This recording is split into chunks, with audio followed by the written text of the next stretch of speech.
Salut à tous, bon dimanche de Pâques.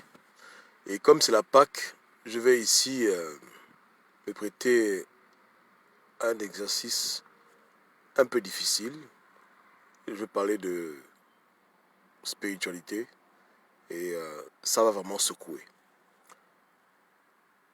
J'essaierai vraiment, si Dieu me donne le temps, de mettre les références bibliques après la vidéo dans la partie commentaires pour que ceux qui aiment lire leur Bible puissent aller lire les références et puis se retrouver un peu dans ce que je vais dire. Mais dans la vidéo, je ne vais pas forcément citer les versets pour que les gens aillent lire maintenant. Ça, je ferai ça plus tard, vous voyez, non? Donc, je vais me baser essentiellement sur les Saintes Écritures, mais je vais un peu déborder après dans d'autres choses. Donc, suivez-moi bien, et puis bon, c'est ma réflexion. Après, chacun, il est libre de croire ou de ne pas croire, ouais, non? Voilà, hein, n'est-ce pas, non? Voilà. On va commencer par le commencement. Et ici, c'est bel et bien ma compréhension de la divinité, hein, le travail de beaucoup d'années de recherche, d'études et de prière, de méditation. Au commencement, il y avait Dieu. Et chez nous, les Écans, Dieu s'appelle Eyo. Il n'a pas de forme, il est immatériel, etc. Il existe depuis le début. Il n'a pas de commencement, il n'a pas de fin. C'est vraiment le concept de Dieu dans l'absolu. Ouais. Ensuite, Eyo a créé le monde spirituel. Le monde spirituel, c'est-à-dire le monde invisible. C'est une dimension qui n'est pas accessible à nos cinq sens. Et dans le monde spirituel, j'ai la conviction que le premier habitant de ce monde, c'était Dieu lui-même. Donc Dieu s'est revêtu une apparence spirituelle, que nous on appelle communément Nzambé, n'est-ce pas? Et ensuite Dieu a créé le monde physique, avec les hommes, etc. Donc, dans notre conception du divin, Dieu est un homme. Plus précisément, Dieu est un homme noir. C'est-à-dire que si Dieu venait à apparaître maintenant sur Terre, avec une apparence humaine, on verrait un papa africain. C'est-à-dire un papa âgé, noir de peau, voilà quoi, typiquement noir. C'est à ce à quoi Dieu ressemble. Dans différentes visions des prophètes des temps anciens, lorsqu'ils étaient souvent amenés à quitter le monde pour aller dans le royaume de Dieu, etc., beaucoup voyaient toujours un homme assis sur un trône. Et on sait tous à quoi un homme ressemble. Ils ne voyaient pas un éléphant ou bien, je ne sais pas quoi. Tous les prophètes disent qu'ils voyaient l'homme. Ils voyaient une apparence d'homme. C'est clair qu'il y avait beaucoup de lumière, donc ils avaient du mal à voir la face de Dieu. Mais beaucoup voient un homme. Maintenant, et j'expliquerai pourquoi plus tard. Dans les récits des anciens, dans l'histoire d'Abraham, notre ancêtre, Abraham a eu la chance de pouvoir voir Dieu. C'est-à-dire que Dieu est venu sur terre avec une apparence humaine, accompagné de ses anges, ses gardes du corps, qui eux aussi peuvent revêtir une apparence humaine pendant un temps bien déterminé. Et Dieu a eu une interaction avec Abraham. Ils ont même mangé ensemble. Ils ont bu du vin. Ils ont discuté. Voilà quoi. Donc, il fut un temps où ça se passait beaucoup. Et je pense que ça se passe toujours, sauf que les gens ne se rendent pas compte. Où l'être suprême vient sur terre pour un temps bien déterminé. Pas pour trop longtemps. Il vient juste pour peut-être un jour, 2 jours ou bien quelques heures. Avec son apparence physique, spirituelle, c'est-à-dire un mélange des deux. Et les gens peuvent le voir. Il peut parler. Voilà. Donc, Dieu a vu Abraham, Abraham a vu Dieu, n'est-ce pas? Dans cette forme humaine.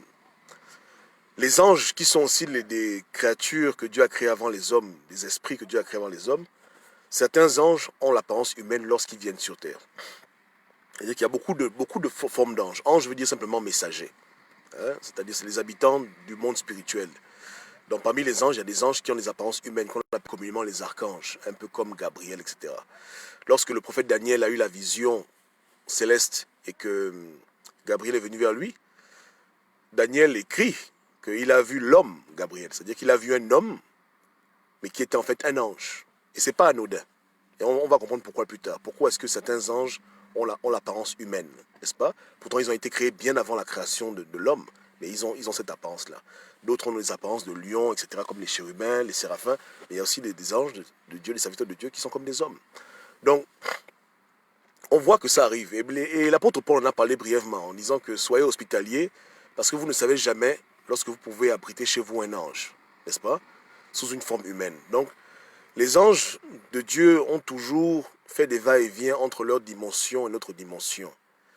Jacob, qui était aussi un ancêtre à nous, un jour lorsqu'il dormait, il a pu pianer des anges de Dieu qui venaient sur terre pour des missions. C'est pour ça qu'on parle de l'échelle de Jacob. Il a vu un portail interdimensionnel où des êtres descendaient et remontaient. N'est-ce pas? Et c'est là où il a eu la rencontre avec l'ange de l'Éternel. Ils se sont battus et il disait, écoute, laisse-moi partir, parce que bientôt le soleil arrive. En un mot, l'apparence que j'ai ne peut pas me permettre d'être ici trop longtemps. Donc il faut que tu me lâches les baskets pour que je remonte dans ma dimension. Parce que lorsqu'ils viennent avec une apparence humaine temporaire, ils ne peuvent pas trop durer sur Terre. Ils peuvent juste durer peut-être 1 mois, 2 mois ou plus. En tout cas, il y a une limite. Après un certain temps, sûrement leur corps se décompose et puis c'est plus bon. Donc, il a dit, écoute, lâche-moi les baskets. Jacob a insisté, ils se sont bagarrés. Et puis bon, après, à la fin, Jacob il a été béni et puis il est devenu Israël. Vous connaissez l'histoire, non? Voilà. Donc c'est réel. Ça se passe vraiment pour de vrai. La mère de Samson également, son père du moins, il marchait, il a vu un homme debout, d'une apparence assez physique et robuste.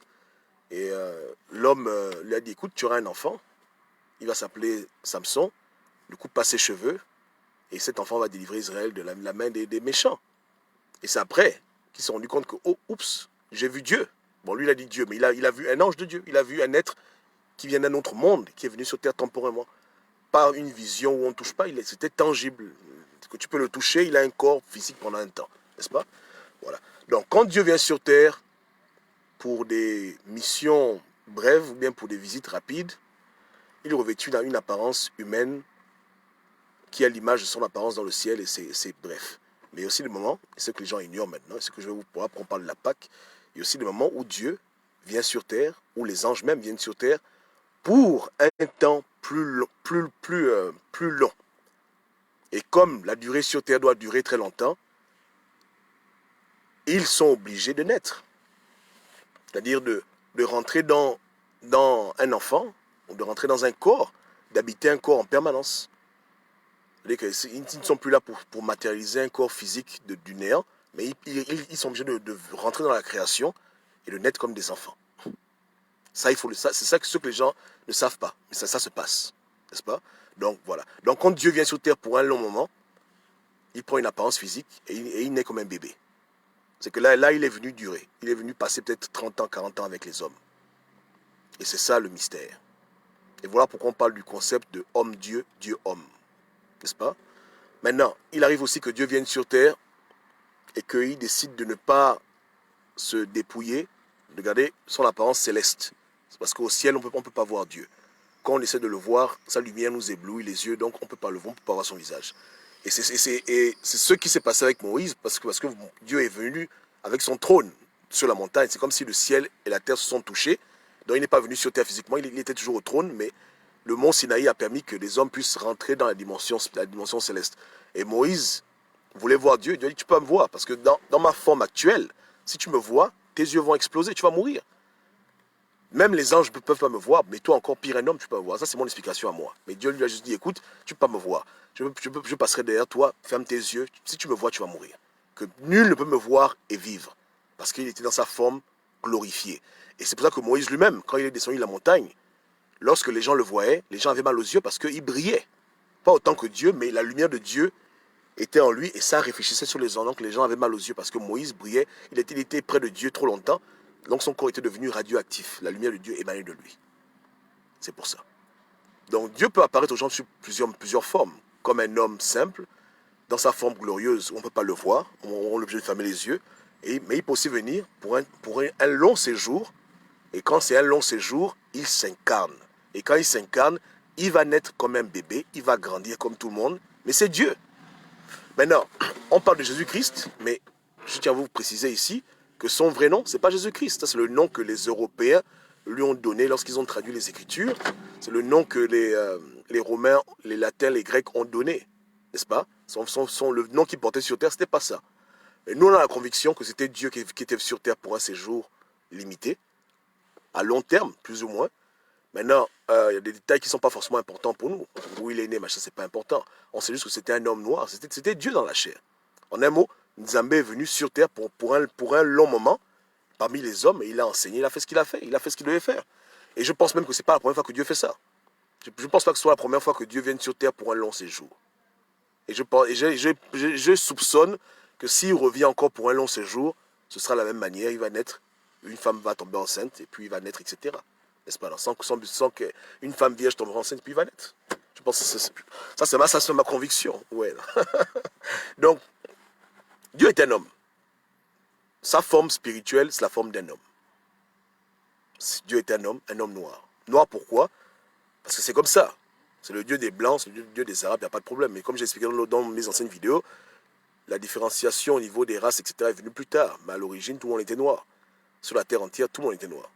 En un mot, nous sommes les ancêtres des Blancs et des Asiatiques, etc. Il y a eu des modifications plus tard. Mais voilà. Et même de nos jours, il y a encore des Noirs qui font des enfants blancs. Donc voilà. Mais à l'époque où la création a été faite, tous les hommes étaient noirs. Et Dieu venait très souvent, hein, périodiquement, physiquement parler aux hommes. C'est pour ça que lorsque tu lis la Genèse, tu dis que Dieu plaça en Éden un jardin, et on dit bien que Dieu marchait. On ne dit pas que Dieu volait, on dit qu'il marchait dans le jardin d'Éden. C'est vrai, il marchait, puisque c'est un homme. Il marchait tranquillement, voilà, tout, tranquille, tu vois. Il a vu Adam et Ève, etc. Il parlait avec eux, il avait avec eux une relation physique. Eux, ils le voyaient comme moi je te vois, toi tu me vois. C'était comme Abraham l'a vu, comme les autres l'ont vu. Ils avaient une interaction comme ça. Tu comprends? Voilà. Donc, il y a eu le péché, tout ce que vous connaissez, il y a eu une séparation, mais à la base, Dieu est un homme. Et lorsqu'il dit qu'il a créé l'homme à son image et selon sa ressemblance, ce n'est pas à prendre de manière figurative, c'est au sens propre. Bon, c'est clair qu'à cause du péché, à cause de nos fautes, on n'est peut-être plus à l'image de la perfection. Hein? Mais celui qui a vu un homme, quelque part, il a vu Dieu. L'homme est la seule créature sur terre qui est le reflet terrestre de Dieu. Parce que si tu vois Dieu sur le plan spirituel, tu verras bel et bien quelqu'un qui a 2 pieds, 2 mains, une tête, un cou, un torse, etc. Tu verras une apparence humaine. Et tu verras qu'il y a d'autres créatures qui n'ont rien à voir avec les hommes, qui sont des animaux, des taureaux, des vaches, etc., des dragons, que Dieu a créés dans le monde spirituel. Mais lui, dans le monde spirituel, il paraît comme un homme. Ainsi que certains anges et certains archanges. Ok? Donc, qu'est-ce qui s'est passé il y a environ 2000 ans? Si c'est vraiment il y a 2000 ans, parce qu'on ne sait pas. Tout ce que nous on sait dans nos recherches, c'est que Dieu est venu sur terre pour un temps plus ou moins long. Il s'est incarné pour une durée longue. Il est né comme un enfant. Il a grandi parmi les hommes. Il a fait des choses, il a enseigné. Il a guéri beaucoup de personnes. Il a fait beaucoup de choses. À la fin, il est mort. Et on sait aussi que, du moins son corps physique a été tué, mais son corps physique s'est réparé, puisqu'il n'est pas comme nous. Et il est revenu à la vie. Et ensuite, il a décidé de partir, de quitter cette dimension. Mais en nous laissant certains cadeaux. Et il y a beaucoup de mystères qui se rapportent à sa venue. Parce que le but ultime de la divinité, c'est de nous accorder ce don qu'il a, qui est le don de vivre de manière éternelle. N'est-ce pas? Parce qu'une fois, je me rappelle, je parlais avec un frère, on parlait de Lazare, et il me demandait, mais quelle était l'utilité de ressusciter Lazare pour que Lazare aille encore mourir de vieillesse? Et j'ai commencé à sourire. J'ai dit, mais qui t'a dit que Lazare est mort de vieillesse? Ah, c'est compliqué. Tu comprends? Voilà, c'est-à-dire qu'il y a un grand mystère là. Vous comprenez? Parce qu'avant qu'il se fasse persécuter par les rabbins de son époque, etc., par les blancs racistes, parce qu'il y a eu du racisme, lorsqu'il est né, on dit qu'il est parti en Égypte pour se cacher, parce qu'il était noir. En Égypte, tout le monde était noir. Donc c'était l'endroit idéal pour se dissimuler. Un peu comme Moïse, vous vous rappelez, non? Il y a beaucoup de similitudes. Ouais. Donc, rien ne vous dit que les gens qu'il a ressuscités sont morts. C'est ça le mystère de la Pâque et de la résurrection. Qu'est-ce qui s'est passé? Toutes les personnes qui étaient mortes et que Dieu a ramenées à la vie, personne ne vous dit qu'on les a enterrés quelque part. Donc où sont-ils? Et il y a des paroles qu'il a laissé entendre. Il a dit qu'il y a des gens parmi vous qui ne vont pas connaître la mort jusqu'à mon prochain retour. Donc en un mot, il y a des immortels sur terre. Il y a des gens qui depuis cette époque-là ne sont pas morts. C'est des sujets que les religieux n'aiment pas aborder parce que ça dépasse leur entendement. Mais c'est la stricte vérité. Et même dans le Mvet, quand on parle de couilles, etc., du combat, etc., c'est ça le centre même de la mythologie du Mvet. L'immortalité. Il y a des hommes qui ont découvert le secret de la mort. J'ai oublié le récit parce que le fond et moi, c'est compliqué. Mais on dit bien que les Akomamba et son neveu, ils ont piané la mort et ils ont trouvé le moyen de devenir immortels. Ça fait que maintenant, dans ce monde-là, il y a des gens qui sont mortels et d'autres sont immortels. Et les mortels veulent percer le secret de l'immortalité. Donc c'est une thématique qui revient beaucoup. Ouais. Et c'est le cadeau de Dieu. Donner à l'homme la clé de l'immortalité. Parce que on l'oublie trop souvent que la plus grande des maladies de ce monde, ce n'est pas le coronavirus ou le sida. La plus grande des maladies, c'est la mort. C'est la maladie qui est incurable. Tout le monde naît pour mourir. Or, Dieu nous fait comprendre que la mort, c'est la conséquence du péché et ce n'était pas son désir pour nous. On devait naître et ne jamais mourir. Ouais. Donc, cette clé de l'immortalité, moi je suis convaincu qu'il y a des gens qui l'ont reçue et ce n'est pas tout le monde qui est décédé à son époque. Il y a des gens qui ont transcendé. Et même dans l'Ancien Testament, on a le cas de 2 personnes qui ne sont pas mortes physiquement, mais qui sont passées du plan physique au plan spirituel. On a le cas de Enoch, qui a été emporté, et on a le cas du prophète Élie, qui lui aussi a été emporté. Et c'est quand on étudie Élie avec attention et qu'on observe Enoch, on peut déjà se rapprocher de la qualification, du moins du protocole qui doit être mis en place pour que l'homme évite la mort et que l'homme soit transposé dans le monde de Dieu et expérimente l'immortalité. Il faut observer ce qu'ils ont fait, comment ils étaient, et puis comprendre comment ça fonctionne. Voilà. Souvent, je lis un peu les revues catholiques, et on parle de personnes qui sont mortes et le corps ne pourrit pas. D'autres, ils sont morts et ils paraissent toujours comme s'ils sont vivants. On les maintient dans des catacombes, dans des vitrines.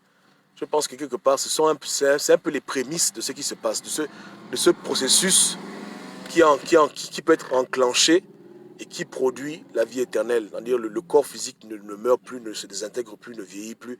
C'est un véritable secret, mais je pense que ça existe pour le vrai. Et Dieu peut être fait grâce à certains de le connaître et d'autres de ne pas le connaître. Donc tout le monde n'est pas appelé à mourir. Voilà. Et la résurrection nous montre qu'il y a quelque chose qui peut se passer, qui fait que le corps qu'on a change et n'a plus faim, n'a plus soif, devient un corps différent. Et on est là, on vit à jamais. Éternel, à jamais. Ouais, c'est comme ça. Voilà. Donc moi j'ai déjà mon idée dessus, mais bon, c'est des choses que je ne peux pas dire en vidéo. Mais je pense qu'il y a un protocole. Je pense qu'il y a une démarche à suivre. Il y a beaucoup de composantes. Hein. Il y a la composante, bien entendu, de l'obéissance. Il faut obéir à Dieu, il faut craindre Dieu. Mais au-delà de ça, il y a des choses que les gens ne savent pas. Il y a sûrement un régime particulier. Il y a une manière de se comporter. Il y a une discipline à avoir qui produit un changement de ta constitution naturelle physique et qui permet maintenant que tu puisses traverser du monde des hommes au monde invisible avec ton corps sans mourir et pour l'éternité. Voilà. Donc c'est pour ça que je dis aux gens que l'enlèvement pour moi est un phénomène continu. Je ne crois pas en un jour où Dieu il vient prendre tout le monde, les gens disparaissent. Je pense qu'il y a des gens qui sont tellement spirituels, tellement proches de Dieu, tellement purs, tellement bien, qu'il y a un moment donné dans leur vie où ils ne peuvent plus être parmi nous et Dieu vient les chercher. Dieu vient les chercher parce qu'ils ont tout ce qu'il faut pour pouvoir traverser. N'est-ce pas? Ils se sont complètement dépouillés de leur ambition égoïste, de leurs mauvaises habitudes, de leurs mauvaises pensées. Ils sont dédiés à Dieu complètement, ils prient beaucoup, voilà, bon bref, ils font beaucoup de choses qui les transforment. Et lorsqu'ils ont atteint le seuil critique de leur transformation physique, hein, ils disparaissent. Ils disparaissent et ils vont rejoindre leur nouveau monde. Le monde où les gens sont comme eux, semblables. Le paradis ou bien comme tu veux. Voilà. Voilà. Donc, je pense que ce qui s'est passé il y a très longtemps va encore se passer. Quand le Seigneur veut venir sur terre pour un long séjour, pour une longue mission, il s'incarne. Quand il veut venir sur terre pour un petit temps rapide, il vient, il repart. On le voit en route. Il vient, il te dit bonjour, un monsieur en route qui te dit, il te salue. Ça peut être un homme, ça peut être Dieu lui-même en personne, tu ne sais pas. Mais tu vois juste un homme qui te dit bonjour, qui te parle et puis il s'en va. Tu vois. Maintenant, il y a des questions que les gens posent souvent. Et je vais y répondre, hein, parce que c'est une question légitime. On m'a demandé une fois, mais comment se fait-il que Dieu puisse venir sur terre comme un enfant et en même temps être au ciel, en même temps être par-ci, par-là? Je dis que Aujourd'hui, dans la physique moderne, il y a un phénomène qui est très étrange qu'on étudie. Dans la physique quantique, c'est le phénomène de bilocation. C'est-à-dire que ça a été prouvé, hein. C'est vrai, ça c'est même pas les racontars. Vous pouvez même aller sur Google taper, ça a été prouvé, tout le monde le sait. Personne ne comprend pourquoi c'est comme ça, mais tout le monde sait que c'est comme ça.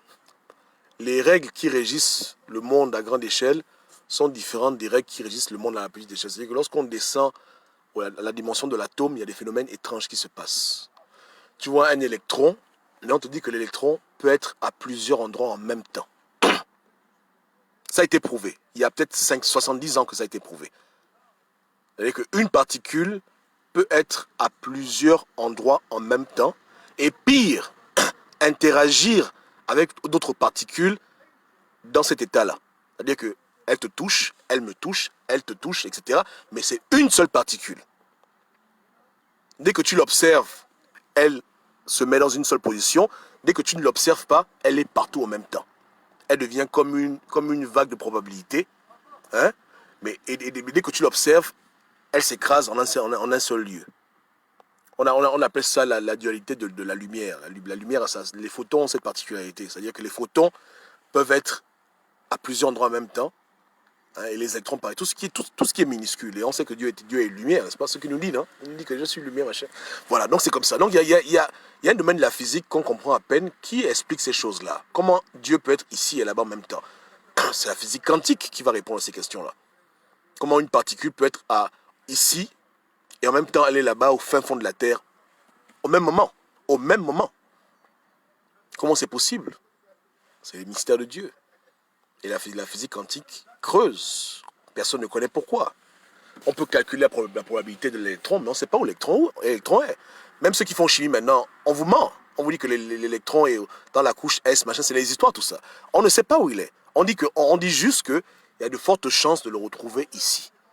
Parce que mathématiquement parlant, il est partout et nulle part en même temps. Ça rend les gens fous depuis un demi-siècle. Voilà. Donc petit à petit, l'homme se rapproche des mystères de Dieu.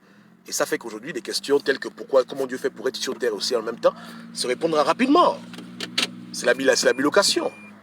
Et ceux qui sont en vampire ne devraient même pas poser cette question, puisqu'ils sont sur le lit en même temps, ils sont en train de s'amuser.